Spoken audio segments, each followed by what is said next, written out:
Tara Slone came to prominence with the alternative rock band Joydrop in the late 90s and the early 2000s. But it was as co-host of the long-running Rogers Hometown Hockey that most people now recognize Tara. We'll explore both sides of her professional life, as well as her background in opera, theater, and film. But it is through the dirty business of rock and roll that I first met Tara, and that's where we picked up. I want to go back to the night where you and I basically chaperoned Axl Rose. My God, that night. Oh my God. Post Guns N' Roses concert at the sports arena. And we get whisked backstage and one thing leads to another. And you and I are basically looking, deciding where he's going to go. I just wanted to know like your recollection of that night because we haven't talked about it in a while. Oh my God. What a trip. I thought you were going to say you wanted to go back to the night where we saw Queens of the Stone Age with Dave Grohl at Lee's Palace. And definitely want to get there. Yeah. But the Guns N' Roses, well, first of all, I remember that show because, now Guns N' Roses is touring, I guess almost as, the original band. But back then, I don't think there was anybody other than Axl Rose, right? No one. So, right. It was like him and Buckethead and then your friend on keyboards. Chris Pittman. And so it was your doing that we got backstage. And I remember the show was so weird. Axl was so weird. And then I remember him just kind of being flanked by ladies. Of the night. Big boobied ladies. And this was backstage. Yeah. And then I just have this vague recollection of trying to figure out where we could all go. Because it was late by the time we were asked that question, I think. Right. So we decided on the infamous now razed to the ground probably Matador in Toronto. Legendary Matador. Mm-hmm. And I remember just we all went there. I mean, we didn't really talk to him. I don't recall talking to Axl at all. But I just remember him smoking a big stogie, and just staying kind of flanked by these women. My recollections are, beginning from when we went backstage, and there was sort of this sort of party atmosphere going around, maybe 40 or 50 people back there, and then the band slowly started arriving one by one, and Chris came out probably first with the drummer, and so we were hanging out with Chris and sort of saying hi to people. And then eventually Axl comes in with the ladies. And after a few minutes, Chris brought Axl over to us. And Chris said, this is my Toronto friends. This is, Jordon, I told you about him from, we worked on songs together and blah, blah, blah. And then I remember him fetching us beer. Axl? Himself, yeah, he went you guys need anything? You guys want a beer or something? He was super hyped and in real hospitable mode. And Dave Nugent and I looked at each other laughing and just went, yeah, we'll have a beer. And he sort of did a weird little sideways shuffle over to the cooler, because I remember there was a cooler, and he got us 2 beers and brought us 2 beers, and we were blown away by that. That's so funny because I don't remember that at all. I remember feeling like he was just not very impressed by us. So that's some probably reality lies somewhere in between. He may have gotten us beers, but then he certainly didn't pay attention to us for the remainder of the evening. Once we went to the Matador, then he wasn't interested in us at all. He just wanted to know where to go, and we seemed to be the people that maybe would know or looked like we might know the best place to go. The Matador was the best place to go. It really was, because I remember going in, and there was a lineup, sort of 2 lineups to the entrance, and they had security, in-house security, and then Axl had a limo, and then we had a limo with Chris and stuff, and then I remember Axl's security guy went out and had a conversation with the Matador security guy who just kind of nodded his head. And then out we all came. And we just went through the middle of the line. Oh, yeah. I do remember that we also had a table, which I can't even Like Yeah. that time of night would have been, they would have had to clear something out. And there Um, was a cover band playing, and they were playing a oh lot, yes, of tons of course. Tragically Hip, I remember. I mean, that place was epic. Remember I mean, if you've, I'm sure you've been there like many times. There was the lady, like the older Portuguese lady in the corner with a duffel bag full of Mickeys. A That was duffel there bag. after. Yeah. It was a duffel bag full of Mickeys. Like so they just sold like club soda and pop at the bar. But then Right. the racket was you buy a Mickey From her. from the lady in the corner. And you buy the can of You Coca-Cola buy at your the bar. yeah, your 2 fountain Coca-Colas, pop. please. Right. Yeah. And then you just pour your rum in. That place was the best. Oh my, what a night. Okay, well, let's go back in time. Because before you threw your lot in with rock and roll and that dirty business, you were training as a kid in opera and theater. hmm So you come from this other world of discipline and sort of, squeaky clean public images. My guess is that working at the record store was like maybe kind of transformative for you as far as like wanting to get involved in rock and roll. Am I wrong?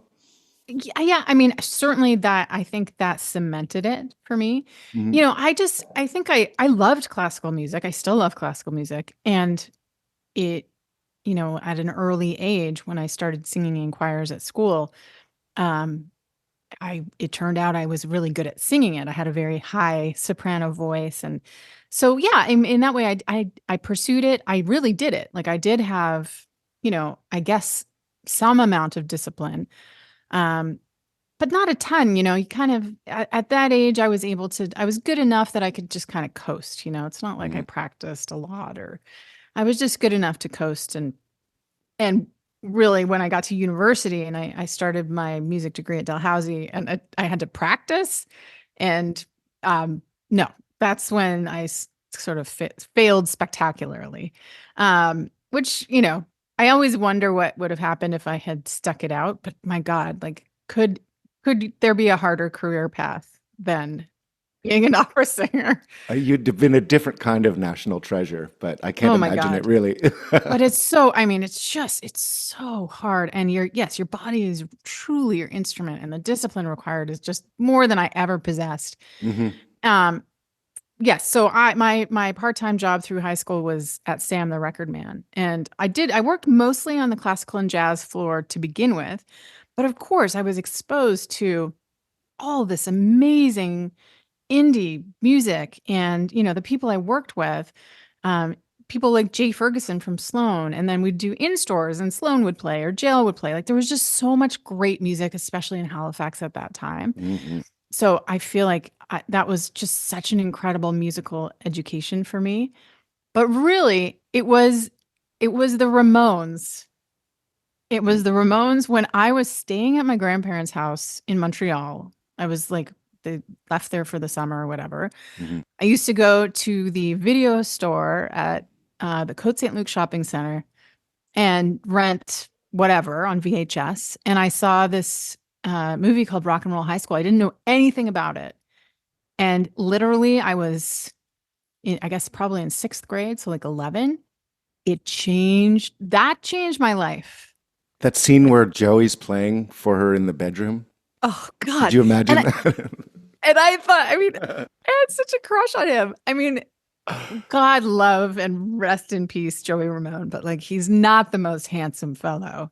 But I just like the whole thing. I loved their music. I loved the spirit. And the whole thing it just got me. Mhm. So yeah, I think the Ramones combined with Sam the Record Man. And so the only reason I didn't, try to sing rock and roll is because I just didn't think I could. My voice was high and I had just trained and I had a lot of vibrato and I just didn't think I could do it. And so when I dropped out of university, dropped out of Dalhousie, moved to Montreal, had sort of a gap year, worked at Sam the Record Man there. And that's where I met PJ Kennedy and Paul Julius. And we started a band called Laverne. And that's when I was like, oh, maybe I can sing this stuff. Okay.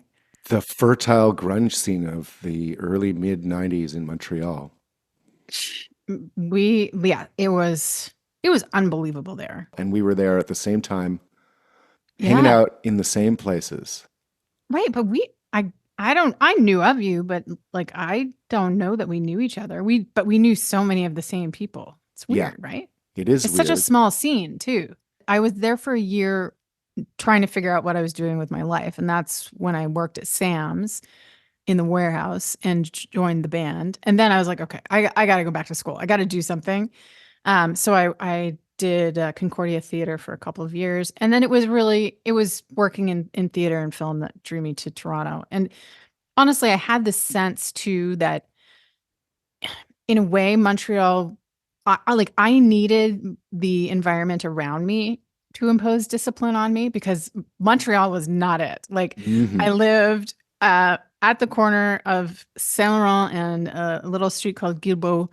I was basically like 4 seconds from the bar Biff Tech. I was paying $300 a month rent. Like you could get by on not much, Hmm. but then I did not much. And so I actually, part of the reason I moved to Toronto was like I needed to be, I needed the environment around me to just push me a little bit. Yeah. And you were getting acting gigs and stuff, weren't you?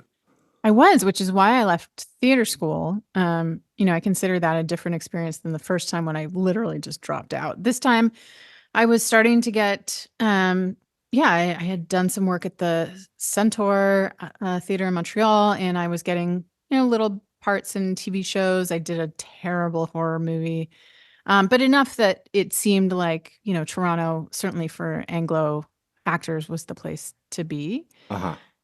So I was in Montreal that time, I guess 3 years, but I was born there. So, a lot of my family was there. So I'd spent so much time there. It felt comfortable to me. Have you thought about continuing in like rock bands at that point, or are you solely focused on, theater and acting?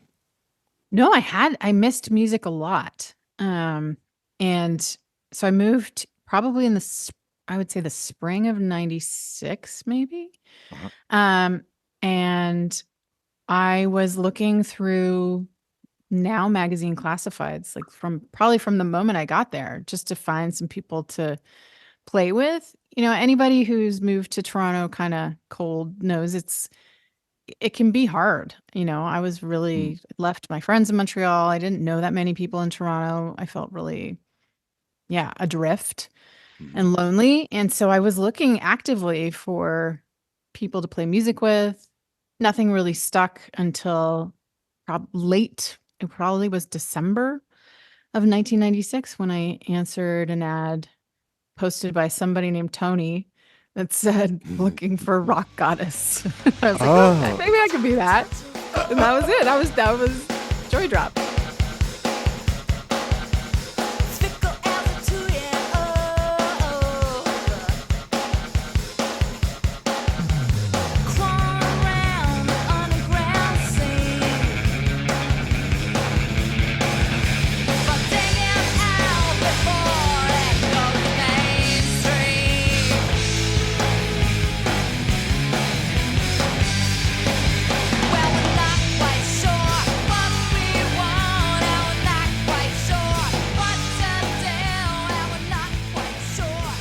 so these three gentlemen were, they were all songwriters in their own right, and had they already sort of gelled as a unit and were just looking for that final piece of the puzzle?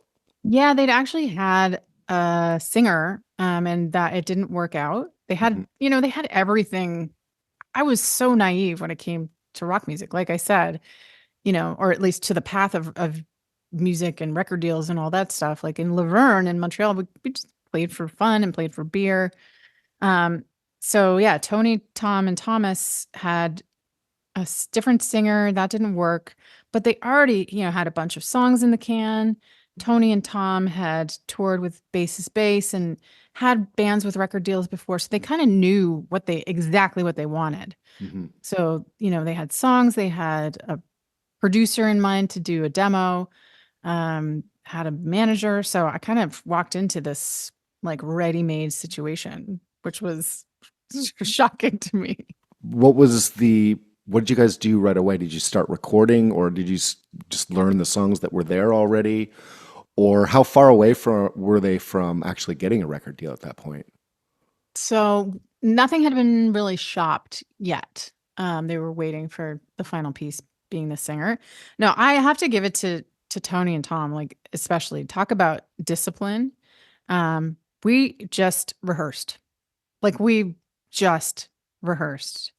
Um, I don't even know if at that point we were really writing more songs. We knew that Beautiful, like Tony had written Beautiful. We knew that was going to be the selling point. Mhm. But we just were in the rehearsal studio like for hours a day and for months until we were great. Right. So yeah, we did things in a very specific order. We didn't play a live show until we felt like we were great. We didn't record until we felt like the songs were great and we were great. So yeah, months just at the rehearsal place, Cherry Beach Studios. Talk about discipline and such a different vibe. Like I can't imagine any of the bands that I knew and worked with or was around in Montreal at that time working in that way. No, not at all. Then you guys do some demos and shop it around. Is that how it goes? And then play live. Is that how it went? Because you guys ended up getting signed to Tommy Boy, which was a huge deal. Yeah, we did kind of everything all at once, I guess. That's my memory of it. But yeah, did the 3-song demo. And then, knew that to sell that we were going to have to do shows, to do showcases. And, try to get some kind of buzz. So we started playing some shows in Toronto. And, it was really it's the sad Canadian story. And I hope it's not the case anymore because I think it sucks. This was obviously a really long time ago. And I don't know how the industry is now. But back then it just felt like, we gave all the Canadian labels ample opportunity. And nobody wanted to sign us. And then we went and we did showcases in the US in New York. We, all the usual places, I guess, like the Mercury Lounge. And ultimately we did a showcase. We opened for Dogstar, which was Keanu Reeves' band, Hmm. at a place called Supper Club, something like that. Somewhere weird, like somewhere in Midtown, not Oh, like where you would think, but uh-huh. it was, opening for Keanu, and we had like 20 labels there. And it's not like we had a bidding war, but we had options in the US. So Hmm. it sucked. Like, I think we would have loved to have signed with somebody in Canada, but we just didn't have that opportunity. And then, yeah, we had a few options in the US and ultimately opted for Tommy Boy Records, which at the time was the largest indie label in the States and also exclusively a hip hop label Right. that was looking to branch out into rock music. So that's the direction we took. The deal is done, budgets are made, and then a producer is chosen, and you guys enter this. Where did you record that first record? So we did the first album with Ron St. Germain, who was, pretty legendary rock producer. We did it at a place called Longview Farm in Massachusetts. So it was like a Oh, converted farmhouse and barn. also a legendary place. Legendary place. Yeah. Like, Aerosmith. Aerosmith. Yeah. And, the Stones rehearsed there and like crazy stories about, I don't know if it was Deep Purple or just Richie Blackmore, but just really funny stuff. Hmm. It was haunted for sure. Of course. Yep. Oh my God, so haunted. And it was, yeah, it was so great. It was really a magical experience being there. So the album gets finished. You guys are happy. It sounds great, gets mixed, and then the hard work begins. I'm trying to remember, we had to go right from the studio. First of all, I don't know, I don't want to take too much time because I don't want this to be like an 8-hour podcast, but and you obviously know this, right? When there's so much funny stuff that happens and ridiculous and tragic and in retrospect, hilarious. Mhm. our first photo shoot for like for whatever reason. We're a rock band, but the sort of creative director there decides that he wants us in more like soft colors. And they do this idea, or they pitch us this idea of like juxtaposing sort of nature against electronics. And we had this vision that maybe we'd be in grass with like cables or something. We get to this photo shoot, which was epically expensive in this, big studio building in New York City. They built like this forest with like really kind of trippy colors. It looked like Alice in Wonderland. And then they brought in like 50 little tiny bunny rabbits. And we were also all dressed in stuff we weren't even comfortable in. Anyway, we could barely do the photo shoot because the bunny rabbits were fucking, because that's what bunny rabbits do. So the whole shoot was like just people running after the bunnies trying to separate them, and then us looking super uncomfortable. Anyway, the whole thing got totally ditched. We did not use it, not a fucking frame. And then, so that's one part of it. Then the video shoot, I can't even remember. Like we got bait and switched. Like we had been talking with this prominent video director out of LA. And at the last minute, we kind of got there and he's like, I'm just kind of overseeing. Here's my editor who's going to shoot this with you. Oh, it was like a $250,000 video. Like anyway, it's so stupid. Also, ultimately, I think it ended up looking really good. It was very of its time. mm-hmm. It's like 1999 and like really jump cuts and like kind of greenish, blown blackish out colors. Yeah. But what they also didn't tell us, and like, I think we all felt really terrible about this, is that they had a bunch of little people in our, as almost, as like extras and almost like human props. And that was like, what the fuck? Like, anyway, it was a bit of a debacle. I did not feel good about that. So it was that kind of stuff that happened. But I mean, ultimately, we had a top, 20 song with Beautiful. Really struggled to get radio play because a lot of places didn't want to play women. I mean, we broke through in some markets for sure, and we had a lot of champions, but it was definitely the time when rap rock was king, and they didn't want to play. They're like, we're already playing garbage. We can't play another woman. Oh, there's still that resistance. So it's insane. So I wonder if that's different now in a post Taylor Swift world. I don't know. In rock music, I don't know. Like I kind of, I don't listen to enough conventional radio right now to know that. Certainly what I listen to, sort of more on the kind of indie college-y side, there's tons of women, but tons, yeah. Straight up rock, I don't know. If I was beautiful like you, all the things I would do, those not so blessed will be crying out murder, and I just laugh and get away with it too, like you do. If I was beautiful like you, I would never be at fault. I walk in the rain between the raindrops, bringing traffic to a halt. But that will never be. That will never be. 'Cause I'm not beautiful like you. I'm beautiful like me.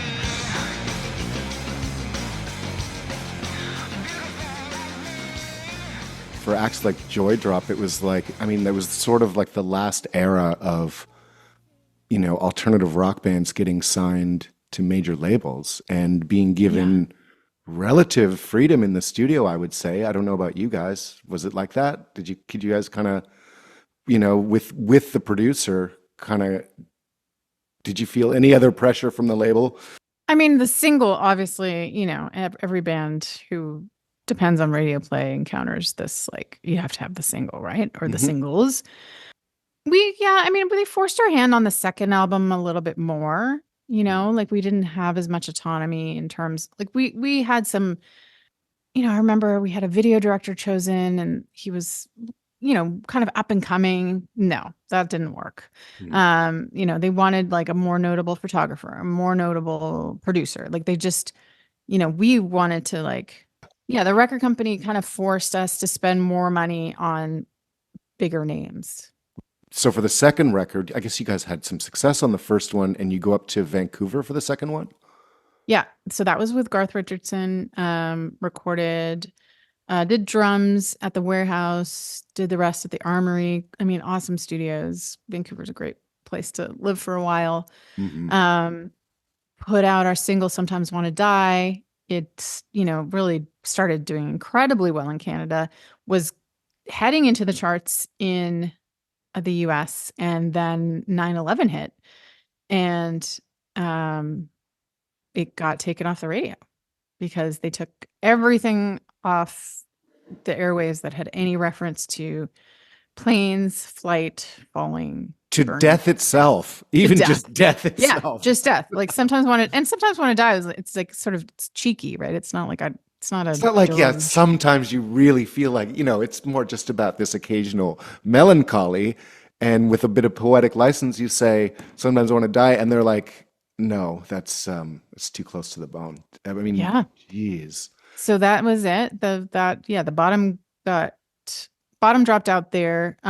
But it was a hit in Canada, big hit in Canada. And that's the video we did with Tommy Lee. And so that was the number one video, top 5 song. So that did really well for us. And then the bottom really dropped out. Right. So there's obviously like this deflating feeling because of, events outside of the band's and even the label's control. And then was there an attempt to sort of regroup? Was it deflated enough that guys didn't want to carry on? So both. I mean, what happened was the label was bought out or absorbed by Warner. Ultimately, the catalog was just shelved. So we didn't own our masters. We couldn't promote. We couldn't even put out a second single. It was just so crappy. We did, we demoed some more songs, but we had our own little toxic environment going on. So ultimately we just decided to throw in the towel. So Joydrop's broken up. You knew you wanted to make a solo album. Yeah, I knew that I wasn't done, and the rug had been pulled out. So it was very premature, kind of left us all just 2 albums. In the lurch. Yeah. 2 albums and just, 1 single on the second album. We were ready to put out another one, and then everything went away. So yeah, I was like, what am I going to do? And interestingly, Joydrop, with the exception of Thomas Paine and myself collaborating on a couple of songs, we didn't write together. So I think we also just needed a break from each other. So it just never occurred to me at that time that I would, go write with Tony or Tom. So I was definitely sniffing around, and then you appeared in my life. Queens of the Stone Age show. Queens of the Stone Age at Lee's Palace. I mean, just talk about an unbelievable night. They were so good. Dave Grohl was on drums. And there you were, and we didn't know each other, but we certainly knew of each other. And I feel that I should also say that August Everywhere was like one of our tour albums. Like we listened to it all the time. So I'd always been a fan, but I was like a super fan by this point. Right. Yeah. That album made it to a few tour vans, just a very few, but the ones that it did, I became great friends with all of them. Yeah. I mean, we were just like, I listen, I still listen in awe to your music, and, wonder how you think the way you think and construct the way you construct. So we were all like, wow. Then we actually began, and you got right in there in Pembroke. You got right in the mix, because in the early days of my studio, which is when you were up there, I consider like the first couple of years, the early days, it was a pretty rough and tumble place. Like that wasn't like Talk about grunge. That place was grungy, wasn't it? Yeah, it was. It was, but it was so rock and roll. It was so cool. You know, it was like, I don't know. I'm sure it wasn't up to code habitation wise, but but it had all the things we needed. We had a lot of takeout food, I guess. And but it was perfect. Yeah. I mean, that's the most creative I've ever been. That was great. And we pulled out some amazing songs, just the two of us writing mostly just with guitar. I mean, most of the songs I think were recorded just like you and me writing them. And then a few were sort of like, I think riffs that I had written alone and sort of presented to you. And then you wrote all the melodies and lyrics, which were outstanding. And then we got to record them. And how fun was that for me? Just as a budding recording engineer, to run into you as a singer was like, oh, this is how it's done. And that was amazing for me to be able to do that. And I still listen to that record every once in a while, and I still think it's outstanding. Especially, do you remember that one we hadn't heard in a while, and then one of us sent it to the other like about a year ago, which is It Never Comes? Yeah. Yeah. You know, that came on, I was at the gym and it was on shuffle or something. And I was like, holy crap, that song's good. And this was kind of a nice moment. I was driving my daughter to the skating rink and she put on a bunch of Joydrop and solo stuff. So yeah, I actually just a few days ago listened to a bunch of the stuff from Just Look Pretty and Sing. And it's fucking good.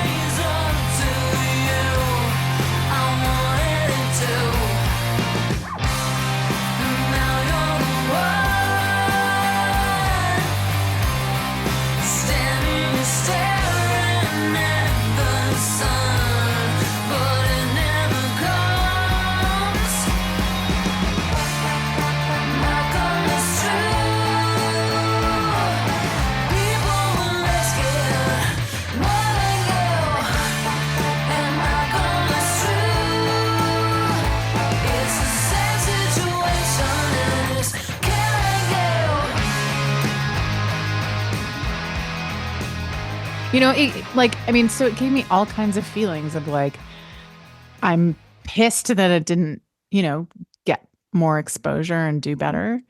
But also just like so proud and yearning for, that kind of creativity again. That was the first time I really believed I could write a song. Like I'd done it in Joydrop a couple of times, but we just didn't nurture that. It was too individual. Mm-hmm. And so I was like, it just made me feel like I could do it. Yeah, because you completely took ownership of the melodic and lyric side of things, which takes a lot of pressure off of me coming up with the music, because I mean, I need to come up with not only come up with something, but I need to come up with something cool musically that has a vibe that you can run with. And God, it just felt pretty easy though. Like most of the songwriting was like not terribly labored when I think of like, the grand scheme of my writing experience. It's like we banged stuff out fast and then recorded it pretty fast as well. But it still took years because we were ordering takeout and drinking beer. That's why. Well, but also I was coming up from Toronto on the bus, where it's not like I lived there for, 2 months or something. I was like coming up on weekends on the milk run. Yeah. It took us a couple of years really I guess it did to really, because you had to come up here and then you were still busy doing stuff down there. We eventually got it out. By the way, I think I had this idea. This will be like when I listen to We Were Stars, it's such a fucking hit, but like, I feel like I should re-record the instruments and sort of give it like a fresh splash and like, you could use those. It is a great friggin' song. God, I feel like it needs a second chance and just release it as a single or something, Let's do it. I mean, I would want to re-record the vocal too. Sure. Yeah, let's do it. Let's re-record it.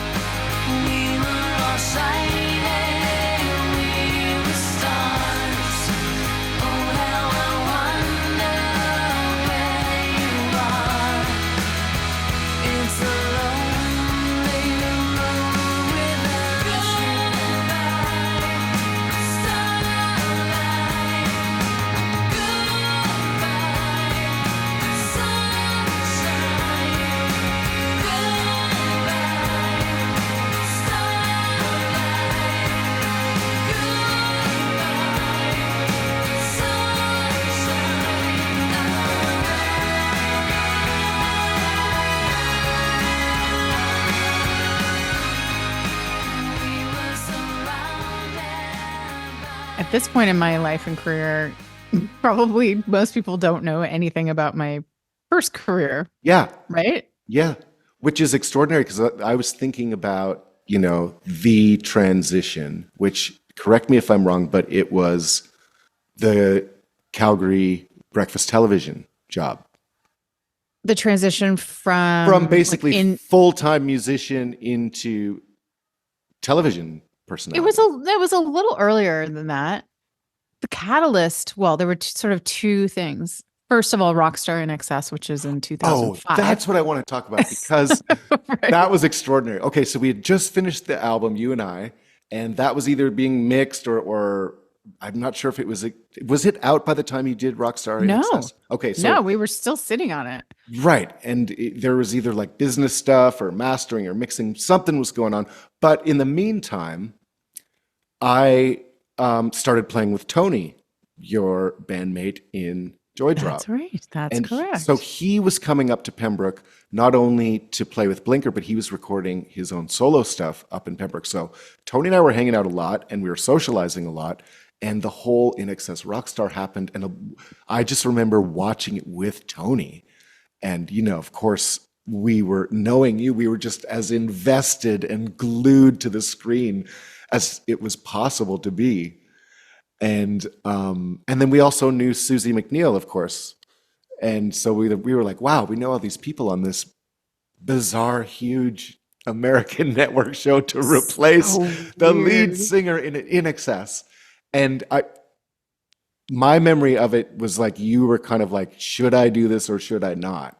Like that was a real question for you. And maybe talk about that a little bit, just that. Oh, yeah. Well, I mean, I think you have to remember, like back in 2005, the only show like that existed was American Idol.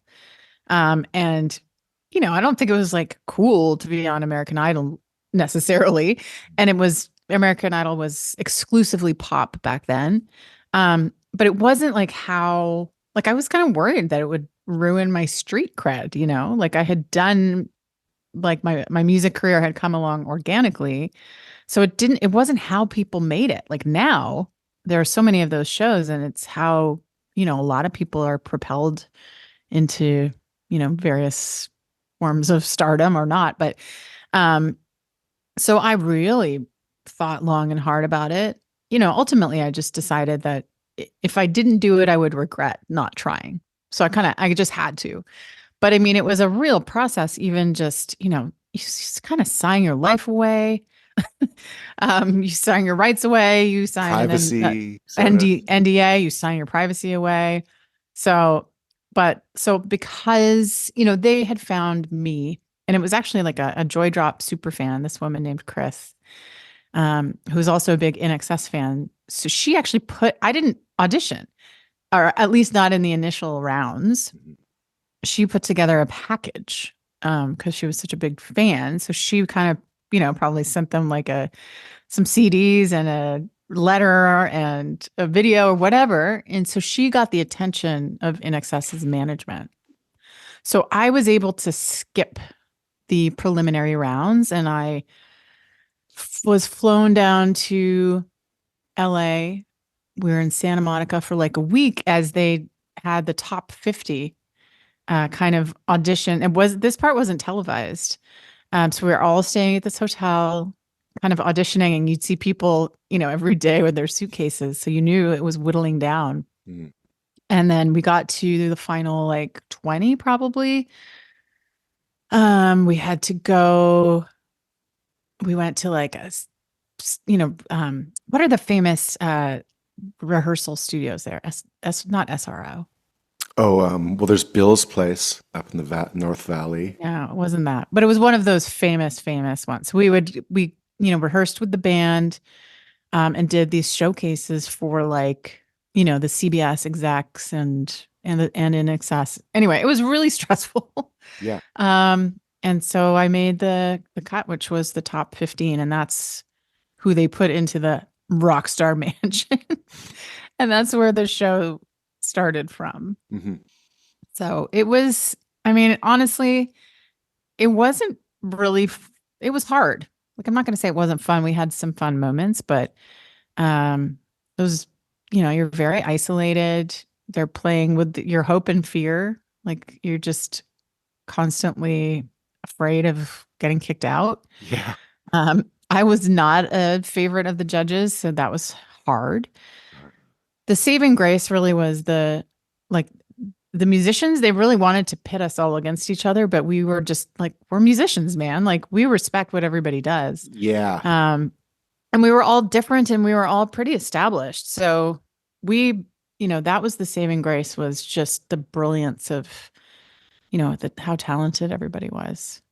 Yeah, it was really, it was gut-wrenching to watch because we knew you. But at the same time, it was great drama and kind of irresistible. And then musically, was it fun? Like when you played with the band and stuff and sang on stage and did all that kind of stuff, rehearsed, etc. Yeah, but it's everything is so, you have to, get everything done so fast. There are these shortened versions of the songs. You have like not a big window to practice with the band. So it's kind of super high intensity, super high pressure. But the house band that we worked with, most of them are still on The Voice, actually. They're just, they're such pros. When you work with people who are just so good, it's a pleasure. Mm-hmm. So yeah, the musical part was fun. There's a lot of music in the house that, I don't think you would have even seen. Like we wrote stuff together. It was just constant jam session. That was really cool. Yeah. And that's where you at least got to, be a musician again in an environment that's more, well, it's more TV than rock and roll, and hence the rushing and hence the schedule and hence the more pressure, because it's certainly not like, I like to, I've just sort of been around the edges of TV and film a few times. And the thing that always strikes me is how much more autonomy, even assigned to a major label artist, musician, has compared to someone who works on any level on a film set, just because the level of money is approximately 10 to 20 times more than any major label album. And then the amount of people is like another 10 times more or 20 times more than the amount of people working, or way more than that even. When you think of making those major label albums, most of it, if not all of it, was made in a cocoon with your bandmates and two or three other people in the room, and you're controlling your destiny the whole time. And then, this transition to television, it's just a completely different lifestyle. And, you have to wake up in the morning all of a sudden. Yeah. It was a trip. It's just a trip. Like, and I wouldn't, it wasn't fun, I remember like, yeah, I could see it coming, and to be eliminated was kind of a relief because I was in the bottom three so many times. But, that you're just like the world that you lived in, this really strange Truman Show world. All of a sudden, like you're just taken away, right? You're like, say bye to your friends. Okay, bye. And then you're in a hotel room with your all these boxes that they'd like shoved all your crap into. And you can't tell anybody because like there's a little bit of a delay. It was so lonely. It was so lonely. And I would say, even the people who did really well on the show, like people like Susie or Mig or Ty, people who, are in the top 5, top 3, all of us suffered something resembling PTSD after that show. Some like real lows. It took me a long time to listen to hear an INXS song on the radio and like not change the channel. It's a very manipulative situation. Oh gosh, yeah. They're totally just toying with you. But now of course in retrospect, what, and it didn't particularly do anything for my music career. Like we got our album out, but it's a fickle business, and I don't think it didn't help much. What it did, though, do is open the door to TV for me. So Right. I do think that I have Rockstar to thank for really what became my second career. I mean, I never could have predicted that, that would have been the byproduct of that show. But because in Canada, it was a big show. And because I was the first Canadian eliminated, I was, featured on all these entertainment shows and asked to weigh in about, the uh, the contestants. And so, yeah, it just opened that door. And so when I decided to hang it up full time as a musician, then TV was just I could see that door kind of opening. So I kind of just walked through it. What happened in between In Excess and Calgary? So my first job was at a little station called Sun TV in Toronto. And Sun TV it was owned by Sun Media, but it was just a placeholder. So they weren't doing anything with it at the time. But in Canada, there are CRTC rules that dictate you have to have some local original programming. So there was an opening for the entertainment host job, reporter. Luckily, this guy, Paul Schmidt, who was the executive producer, knew who I was from my music career. I mean, I was taking a leap to, even throw my hat into the ring for that job with really no experience.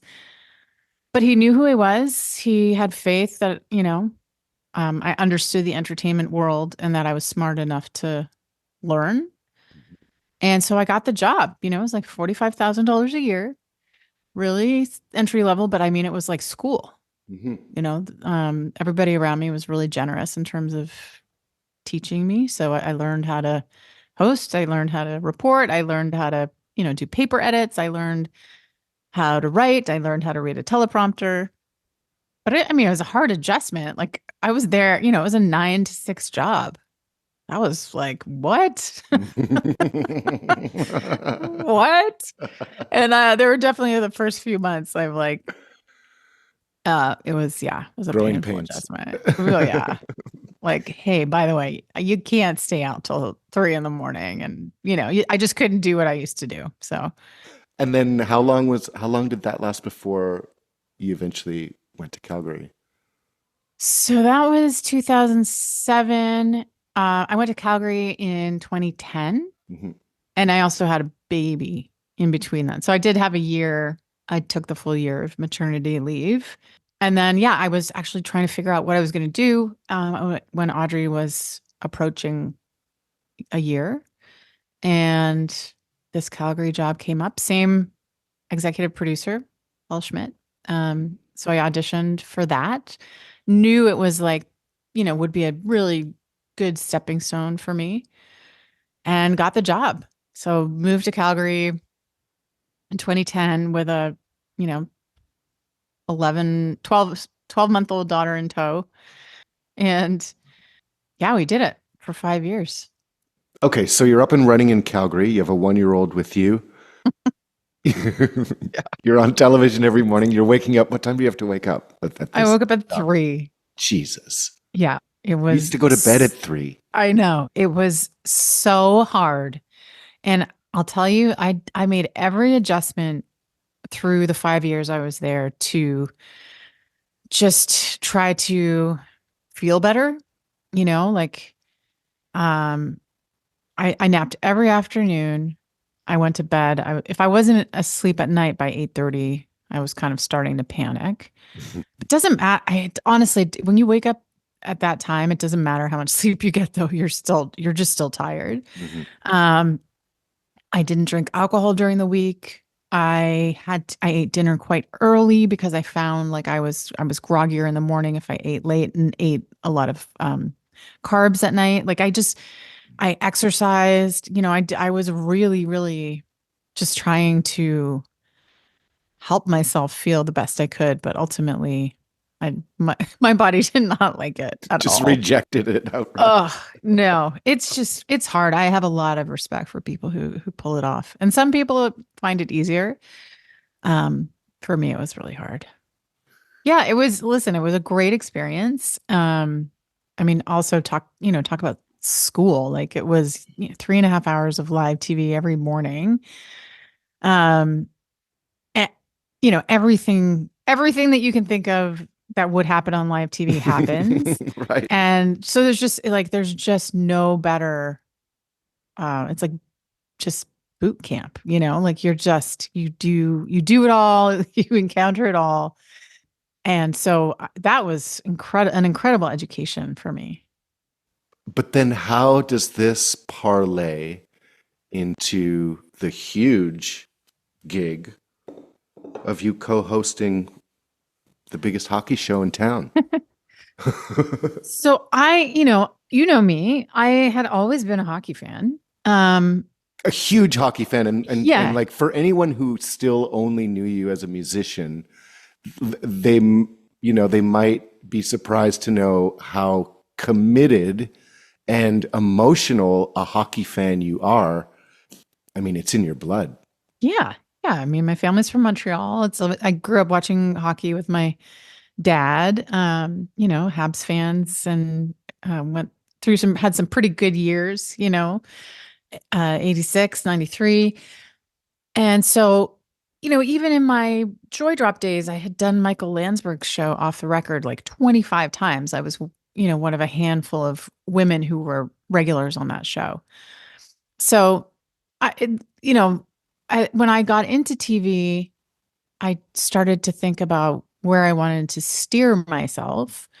I didn't want to stay in entertainment particularly at that time. And I wanted to get into sports. And so luckily, City TV was owned by Rogers, as is Sportsnet. So, I was lucky enough to encounter Scott Moore, the president of Sportsnet. He liked what I did. I started to do little things here and there for Sportsnet when I was in Calgary. I did curling, a bunch of provincial curling championships. I did just anytime they needed somebody. I did some junior hockey, just started to kind of get my feet wet. Mm-hmm. But it was really when Rogers got the NHL rights, they bought them for 12 years in 2014. And when that deal came down, I remember sitting at the desk on breakfast television and getting this press release that said, Rogers secures 12-year rights for the NHL, $5.2 billion. And then there was something about, Hockey Night in Canada will continue. And we're going to bring in this new show called Rogers Hometown Hockey with Ron MacLean that tours across Canada, tells hockey stories. And so that's, I literally, my eyes kind of lit up. I'm like, I want to work on that show. Aha. Because, I love hockey, but it's kind of the culture, the energy. I'm not an analyst. So this was like it felt to me like it could be the right marriage of, the love of the game and also just the people surrounding it, which ultimately is what it was. So yeah, I wrote a quite impassioned letter to Scott, the president of Sportsnet. He's like, I like the idea, but I'm not producing this show. Meet Gord Cutler, the producer of the show. And then I met Allison Redmond, the executive producer of the show. It was a few months of this process. I met Ron. They kind of set Ron and I up on this weird blind date to meet each other, which was super weird. Both of us thought that the producer would be there. And it was just the two of us. So we're like, okay, hi. And we didn't talk about hockey at all. In fact, we talked about music exclusively. Right. He's a huge music nut. Huge music fan. And, Ron, he's never going to be like, no, this person's not right. Or, he's kind and easygoing. But everything aligned and they basically said, okay, well, for the first season, like let's get you on a bunch of these shows as a reporter. So I did, I think, 15 of the 25 stops, a bunch of stops in the West. I was still working on breakfast television. Okay. And and that really fucked me up because Oh, I would fly out for this, weekend, hometown hockey weekend. And then, and I'd be on hockey hours, whatever, and then I'd come back and I'd try to adjust back to breakfast television hours. And that's the first time in my life I experienced true insomnia, which is awful, oh. just awful. So, but luckily the second year they wanted me on the show full time. So I moved, my family and I moved back to Toronto because it was just much easier to be based there. And started full time. And then I would say by season 3, I was like really, my role had been a little bit more peripheral as a reporter. By season 3, I was Ron's co-host, which very much is a testament to his trust in me. Well, and your skills and talent, and just listening to you tell the story though right now, it occurred to me just like what an incredible act of like willpower it was, where you just saw the opportunity and knew that it was perfect, and the timing was perfect too because you'd already been doing these sports bits and stuff. Mm-hmm. And it's just incredible that you basically just made it happen, and it was perfect. And then the show basically becomes this new kind of institution in hockey. And as a music fan, I loved it because you brought this real, weekly musical element to the show, which for me culminated in playing with Blinker the Star, and Tony, your ex-bandmate, came and played with us as well. And we played, which I still think there has not been a winter storm that has happened here since that has been as severe. It was insane. It's not that no one came, it's that no one could come. Well, it was very cold. We had some pretty cold days on that show. And I always felt for the bands, the worst one I think was, I can't place the year, but it was New Year's Eve, and there was a cold snap across the country, and almost every single New Year's Eve celebration across Canada was canceled because it was just too cold. It was like minus 25, minus 30 everywhere. Mm-hmm. But of course, our show must go on. So we were in Spruce Grove, Alberta, just outside of Edmonton, and we had the Northern Pikes, and one of the guys from the Grapes of Wrath was playing with the Pikes, but he looked like he was gonna cry. I mean, he was playing guitar because you're playing guitar in minus 30, like you can't even feel your fingers. You're touching metal strings. Like it's so horrible. And it was probably plus 15 in Vancouver, where he came from. Yes, probably. Oh. Yeah. So, yeah, I think that show had a lot of elements that really set it apart. I truly believe we were the first hockey broadcast that, told some of the harder, more personal stories, and more inclusive stories. We really, our conscience told us we needed to be thorough and real. And so I think, I take a lot of pride in the work we did and the way we hopefully represented the communities, and the fact that we were able to feature a lot of musicians. And it was a very, very special show. Well, looking in the rear view now, it occurs to me that that there were a lot of firsts, not only in Canadian broadcasting, but sports broadcasting in general. I mean, I don't think there are many, broadcasts from the U.S. that are as progressive and inclusive as what you guys were doing. No, Not at all. Not at all. I mean, no, I think that, with the dawn of, a new era of women's sports, I think you will, there's going to be more conscience in the sporting world, to tell you the truth.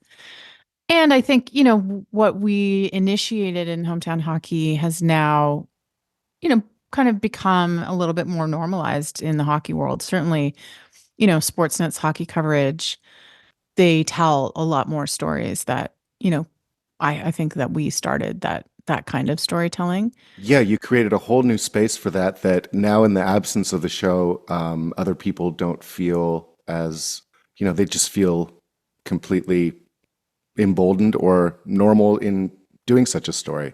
Yeah, I do think we were at the forefront of it. But yeah, I mean, I do think there's a gap. There's an absence on the landscape. You know, I think people really people's hometowns mean a lot to them, you know, and I think for people who lived in those places, they felt so much pride and showing the rest of the country their hometown and showing us the hometown and for people watching from elsewhere, you know, it was a real great way to learn. And you know, I think there's not a show that focuses as much on uh, hockey alumni.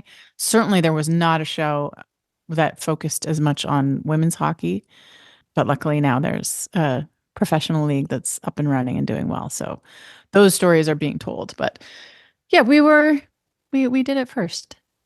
And it seems like you guys had fun. I got a chance to hang out with the whole crew a few times, and it really, you guys became a family on the road. Yeah, for better or for worse, right? Like it's like you know what it's like. Yeah. Tour being on tour, right? Like you're a family, but you fight and you get sick of each other. Um, but I think it was a really special group because even, you know, that show wasn't just a show, it was also like this touring festival. So we had brand ambassadors doing the festival side and um, dozens and dozens of people who were on the road for 6 months straight. Mhm. And then you had the broadcast side. So we had like, 100 people. And really, I think it was very unique in that everybody really cared a lot.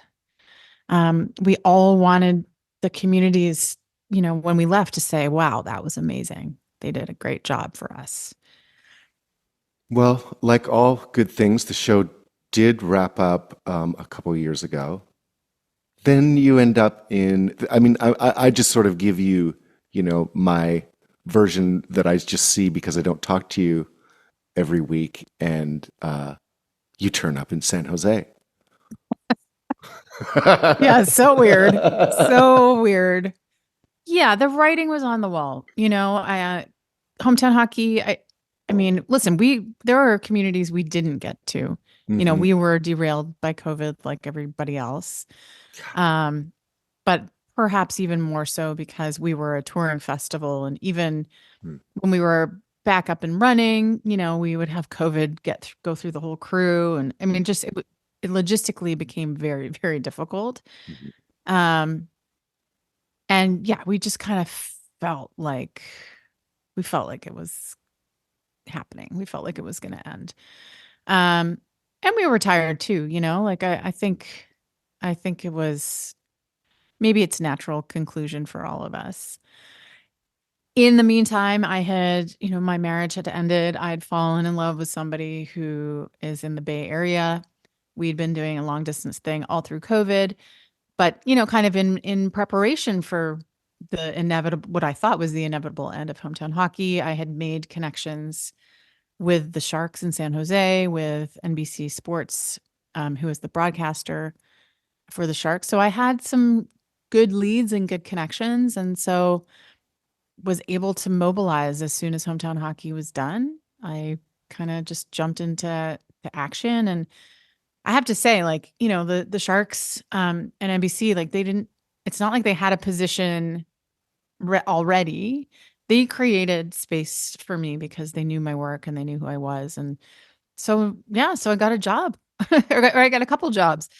So yeah, I moved with my daughter. We're in the what we would call the South Bay, so just outside San Jose. And my dog is hearing other dogs. I work on for the Sharks. I do a podcast and some video feature series and some other stuff. And then for NBC Sports California, I do rinkside and sometimes in the studio. So it's a nice variety of things, and it's a beautiful part of the world. Yeah, you're in California and you have sunshine. You have hockey and sunshine. Yeah, it's crazy. I mean, it's a very different environment than Canada. Like, hockey is not number one here at all, or two, or three, or four. You know what I mean? Like, it's just not. It must take the heat off a bit. It does, and that at the beginning for me, coming out of hometown hockey, was a bit of a relief, actually, because it puts you under a microscope, and with Ron and Don, and like there had been, because of really the sort of the culture wars, like hometown hockey had gone from being a feel-good show that most people appreciated. If you didn't like it, you thought it was too hokey, okay, fine.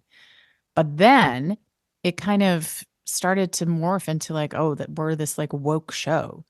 And so that part really started not to feel good, So yes, it was a bit of a relief being in a smaller hockey market, but really devoted fan base. And the organization's great. It's a very, for those who follow hockey, we're in a very tough spot, a full rebuild currently. As I'm talking to you, we are in last place. So that part's hard, but I do enjoy what I do. When I lived in LA, I would scoot out to Anaheim games, just at first as a Canadian, just for the sheer perversity of it, of like it being 28 degrees and then walking into this air-conditioned monstrosity of a building. But once I would go alone, and once I got seated and started, chatting a little bit and observing, you realize that there's this sort of like bunker mentality in these smaller American markets for hockey, where, they're so passionate and they feel like they're kind of ignored or marginalized by the rest of the sports world, and so it makes them even more fervently, hardcore in their fandom, which is what I felt at those games. Yeah, no, it's a great fan base here. And, one thing that struck me is when you're coming from the Canadian hockey culture, which is, it's obviously much more embedded, but, you go to a game in Toronto and it is financially prohibitive for most people. Right. Not a super homogenous fan base. I'm sure, listen, hockey is definitely expanding, but when I came here, it's not as prohibitively expensive. You can take your family to a game. And the demographics are different. The younger fan base, definitely more ethnically diverse fan base. I really like it. So San Jose is up and running, and do you think you're going to stay for a while, or might you come back to Canada? And more importantly, are you going to make some music? Yeah, I know. I think I'm in a little bit of a limbo. I'm trying to figure out what's best for myself, and more importantly, my daughter. So TBD. I would like to stay, but the circumstances have to be right. I would feel fine about coming back to Canada. Absolutely fine. I miss everybody there. I have a lot more support. Audrey's dad is there, so that's a huge selling point, obviously. There's also an election coming in November, so, stuff could get weird here. Are you telling us you're running for prime minister? Not that election. Oh, right. Sorry. You got me excited, Tara. No, you know it. I did. I've had moments where I thought I should get into politics, but frankly, the vetting process alone would just rule me out immediately. Well, I have this fantasy of like, I always try to get sort of my charismatic friends to want to run for office, and I always want to be the campaign manager. And so what it always comes down to is anyone that I hang out with, they're just like, well, no, the vetting process is too thorough, and they're oh my God, they're not going to like my rock and roll lifestyle. That's And exactly right. That's yeah, exactly what it is. but my idea is to run as a hard left, yet warts and all candidate. You come out and you just kind of like, you go, listen, I was on the tour bus. It was gross. We got drunk every night and we said and did stupid stuff, but I'm here to cut through the olive oil or whatever. I don't know. Yeah, I mean, I definitely think there's something to like, hey, listen, I've lived some lives and but yeah, I think I was reading everything that, in Alberta, Naheed Nenshi, who was the amazing mayor of Calgary, is now Mhm. thrown his hat into the ring for the NDP provincial leadership. And I think I was reading like the list of things that they'd have to vet with him. And obviously, he's fine. But for Yeah. me, it would be like, yeah, no, like Ugh. looking through social media and like even that alone. And, the amount of like the number of fights I've gotten into over, women's sports and Don Cherry and stuff Ugh. like that. And then let alone like, the things, the number of toilet seats I've done drugs off of. Like, It stuff could be like a that. hilarious campaign, though. Yes, it could be. It could be. And in fact, Well, listen, we could make a show out of it. I think that it would be more entertaining than Rockstar in Excess. And well, I we think would run it. So yeah, the narrative would be ours. we could get Axel on again. He could go fetch us a beer like he did all those years ago. Yeah. No, it would be funny. It would be funny, but yeah, I would just get killed. So if you don't No. run for prime minister, will you at least make some music in the near future? That's what I want to hear. Well, that's the thing. I mean, that's the tough thing about being here is that I just, my musical family isn't here. Although of course we all have computers and that's how we're talking to each other. So like last year, Tony came and we did a little bit of writing, but we didn't have a chance yet to record it. So, but I think I have to because I miss it so much. And yeah, my heart, I have like a melancholy yearning. Yeah, no, I've never experienced anything quite like it. And I'm not going to say as rewarding because I've had so many rewarding moments. I mean, meeting people and sharing beauty and sharing moments. That's really special. And that's why hometown hockey was so special. But yeah, creating music and seeing something just come to fruition and being vulnerable and all of that, like it's very special. Well, I hope we'll hear some in the near future. Well, Jordan, you know where to find me.